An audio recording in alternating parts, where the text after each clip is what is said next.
एक दिन एक बच्चा अपने माँ के साथ घूमने गया। वहां पर उसे एक बूढ़ा आदमी दिखा। उस बच्चे ने बोला, देखो माँ, वो बूढ़ा कांप रहा है, क्या ठंड से? लेकिन माँ ने बोला, शायद। और बच्चा चुप हो गया। लेकिन थोड़ी देर बाद वो बच्चा फिर बोलता है, वो बूढ़ा आदमी जब ठंड से कांप रहा था मम्मी, तब उसका शैडो भी हिल रहा था, जैसे पानी में हिलता है।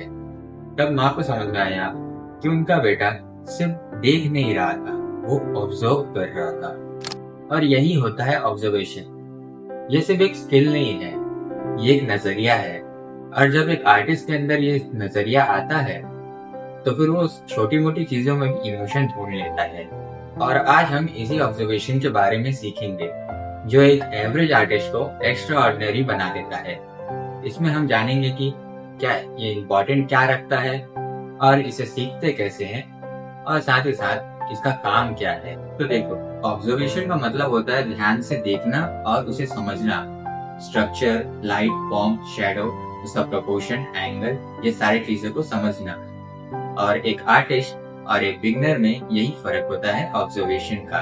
एग्जाम्पल के लिए, जब तुम एक कप को देखते हो तो फिर तुम शायद इसे सिर्फ कप का जो डिजाइन है या फिर उसका कलर जो है वही देखते होगे। लेकिन एक आर्टिस्ट उसका कौन सा शेप में बैठ रहा है, या फिर उसे कैसे सिंपल किया जा सकता है, या फिर उसका लाइट एंड शैडो कैसा है, और एक बात, वो कैसा बन के आया है, इन सब चीजों पे ध्यान देता है। और यही ऑब्जर्वेशन आपके आर्ट में जान डाल देता है। आर्टिस्ट होने का ये मतलब नहीं है कि सिर्फ आप ड्राइंग करते रहो। आर्टिस्ट होने का ये मतलब भी है कि आप उन चीजों को देखो जो कि बाकी लोग नहीं देख पाते। जब आप ऑब्जर्व करते हो तो फिर आपके प्रोपोर्शन सही होने लगते हैं, और आप रियल लाइफ के लाइट एंड शैडो को समझने लगते हो। और साथ ही साथ आप कैसे कलर को जज करना है वैल्यू की मदद से, वो भी समझते हो। और एक और सबसे इम्पोर्टेंट बात यह है कि आप इमेजिनेशन ड्राइंग को भी इम्प्रूव करते हो, क्योंकि आप दिन भर ऑब्जर्व कर रहे होते हो उन चीजों को। चलो बात करते हैं कि अपने ऑब्जर्वेशन स्किल को इम्प्रूव कैसे करें। यहाँ पर आप 24/7 प्रैक्टिस कर सकते हो। कैसे? आप अपने घर पे ही या फिर कहीं बाहर भी जाते हो तो फिर कोई भी चीज पे शेप्स ढूंढना, या फिर स्ट्रेट लाइन में उसे बनाने की कोशिश करना अपने मन में।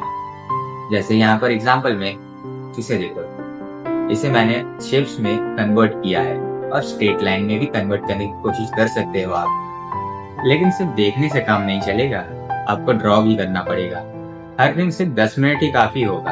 अगर आप एक ही ऑब्जेक्ट को, उसके लाइट एंड शैडो को अलग अलग करना, या फिर उसे शेप्स में डिवाइड करना, या फिर उसे स्ट्रेट लाइन में ही कन्वर्ट कर लेना, चाहे 10 मिनट ही क्यों ना हो, बहुत है प्रैक्टिस। जैसे एक आर्टिस्ट हर चीजों में इमोशन ढूंढ ही लेता है, वैसे ही आज से आपको 24/7 इस चीज की प्रैक्टिस करनी है, और एक आर्टिस्ट की नजर से देखना है, क्योंकि आप सही देख पाओगे तभी आप सही ड्रॉ कर पाओगे। अब देखने के चक्कर में वीडियो को सिर्फ देखते मत रह जाना। चैनल को सब्सक्राइब करो अगर नए हो तो, और अगर वीडियो पसंद आया तो लाइक करो। और अगर कोई भी डाउट है तो इस व्हाट्सएप नंबर पर मुझे मैसेज कर देना।